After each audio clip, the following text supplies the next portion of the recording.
We're going to get started.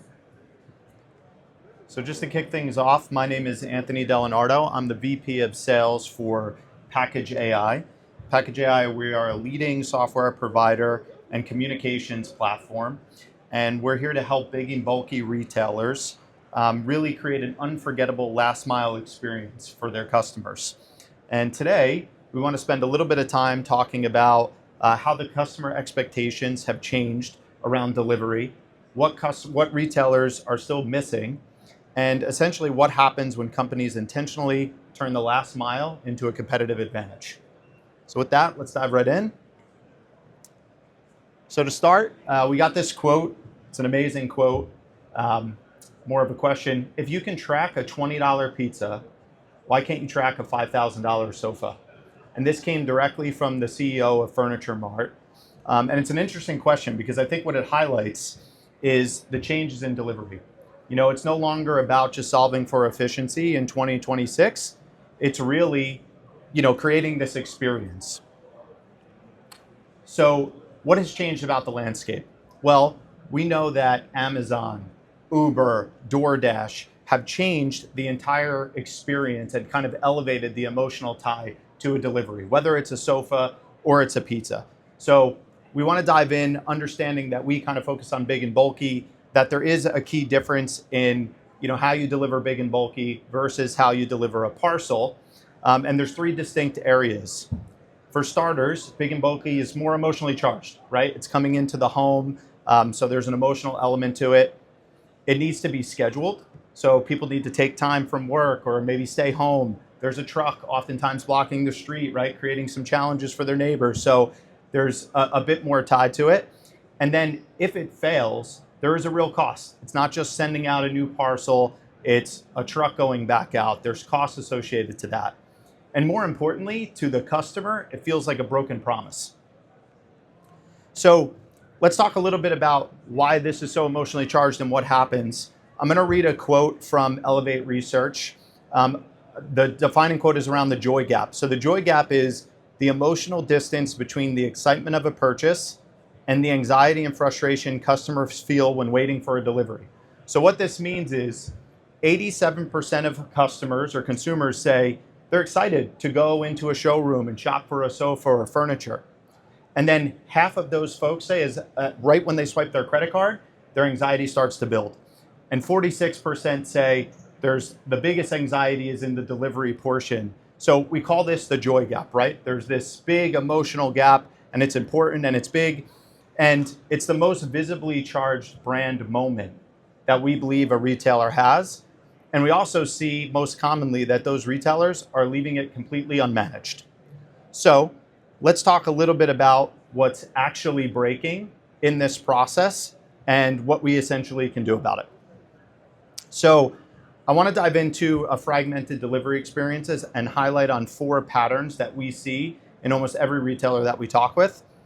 For starters, where's my order calls or WISMO calls are overwhelming customer experience teams. And this is really coming from the fact that customers, silence breeds anxiety. So they make a phone call. Customer experience and operations teams are operating in silos. So think different systems, different tools, different data. They're not all seeing the same view at the same time. One-way notifications. So these one-way notifications are informing, they're not engaging. There's no way to respond. So obviously it's creating a one-sided dialogue. And avoidable failed deliveries usually from poor communication. So things like not at home or misconfirmation windows. So these are 4 massive patterns that we see, like I said, in almost every single retailer that we talk with. And there's a real financial reality to this, right? Failed deliveries have a real cost. We know rising fuel costs is you have to reload the truck, you have to send it back out. WISMO calls compound, there's a cost per contact. And as you grow and scale, these become bigger and bigger and more frequent. And then finally, delivery NPS will reduce. And when that happens, we see a suppressing of repeat orders and referrals, right? So real costs. And we talk a lot about the showroom paradox, which is just really interesting to us. We'll see retailers spend tens of thousands of dollars, maybe more, to really perfect a showroom, but then hand off this kind of final mile or this delivery experience that we think is the most critically charged and emotionally charged moment in the process. So what we're pointing at here is this is not really a logistics problem at all. It's more of a brand problem. So let's dive into what good actually looks like and what we can do here. And to do that, I want to turn our attention back to FurnitureMart USA, which is one of our amazing customers. For those of you who don't know FurnitureMart, very regularly a top 100 furniture retailer in the US. They have 50 plus stores. They operate over 6 states, large geographic area. And there was a mandate directly from their CEO to their CTO. And that mandate was, we want you to own the post-purchase experience the same exact way that you own the showroom, right? So what did they change? What did they focus on? So 4 key focus areas. And again, we think this applies to almost every retailer. They automated 2-way communication, so no more one directional communication. So this obviously is going to create a little bit more dialogue and communication. Real-time tracking and transparency. So think back to that pizza question. We want to see it every step of the way. Self-service scheduling and confirmations, giving the customer back power to confirm, reschedule, or adjust on their own terms, ultimately giving them agency. And then finally, a full integration with their POS provider. In this case, it was Storis. And so no more silos, a single real-time view of every customer from POS all the way through to delivery. And when they did this, they saw real measurable results. So let's talk about those results. 96% on-time delivery rate, a 91% successful delivery rate, 92% delivery confirmation rate, and a 4.5 out of 5 on customer satisfaction. The amazing part to us are these results are incredible, but it didn't take 2 years. It took 60 to 90 days to get there. And you can see by their measure, these are the largest lifts they've had in company history. So we're super proud to partner with them, and it shows the power of what you can do with kind of focusing on these correct areas. Okay, so what are the principles behind it? Let's look inside that fragmented system again and see what are the patterns. So number 1, communication does not equal notification. One-way updates tell the customer, 2-way communication invites them in and engages them, right?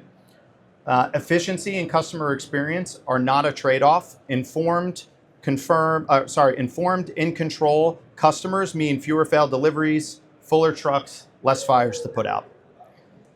Integrations must create shared context. So our benchmark here is, do CX and operations see the same customer at the same moment?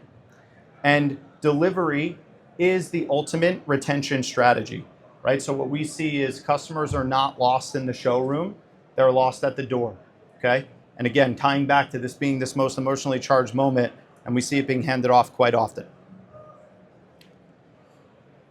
The other thing we want to kind of share is, again, with this changing landscape, customers aren't comparing you to your competitors any longer. They're actually comparing you to the best experiences they've had in delivery. So again, that Amazon, Uber, DoorDash type of experience, that's what they're comparing it to. They don't care if it's a sofa or if it's a pizza. They want that same kind of experience. And so in closing, it was never really about the pizza for a FurnitureMart, right? It was about this gap that we see. The gap is real. We talked about the cost. It's measurable. It's controllable. You can approve it. And the path forward to fixing it is a proven one.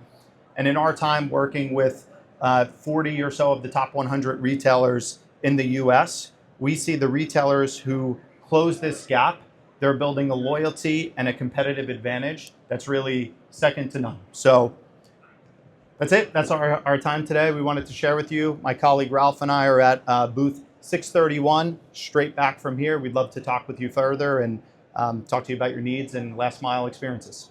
Thank you so much.